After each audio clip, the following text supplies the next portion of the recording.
నిజంగానే శ్రీకృష్ణుడికి 16,000 మంది భార్యలు ఉన్నారా? ఆ 16,000 మందికి దీపావళి పండగకి సంబంధం ఉందా? అసలు శ్రీకృష్ణుడికి 16,000 మందిని చేసుకోవాల్సినంత అవసరం ఏమొచ్చింది? ఈ విషయం గురించి తెలుసుకునే ముందు టీ టాక్ ఛానల్ సబ్స్క్రైబ్ చేయటం మాత్రం మర్చిపోకండి. ఇక విషయంలోకి వెళ్తే, రాక్షసుడైన నరకాసుని సత్యభామ సహాయంతో శ్రీకృష్ణుడు అంతమొందిస్తాడు.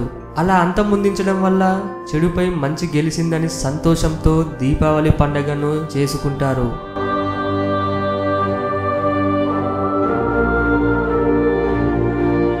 అయితే ఇదే సందర్భంగా శ్రీకృష్ణుడికి 16,000 మందిని పెళ్లి చేసుకోవాల్సి వచ్చిందంట. నరకాసుని సంహరించిన శ్రీకృష్ణుడు ఆ రాక్షసుని చెరలో ఉన్న 16,000 మంది రాజకన్యలను బంధ విముక్తి చేశాడు.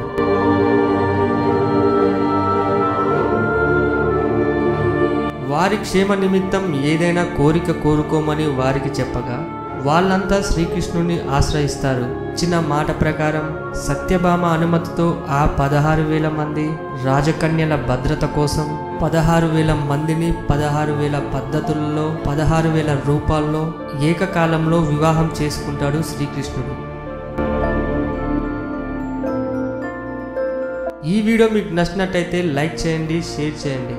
ఇలాంటి మరికొన్ని ఇంట్రెస్టింగ్ విషయాల గురించి తెలుసుకోవాలంటే టీ టాక్ ఛానల్ని సబ్స్క్రైబ్ చేయటం మాత్రం మర్చిపోకండి.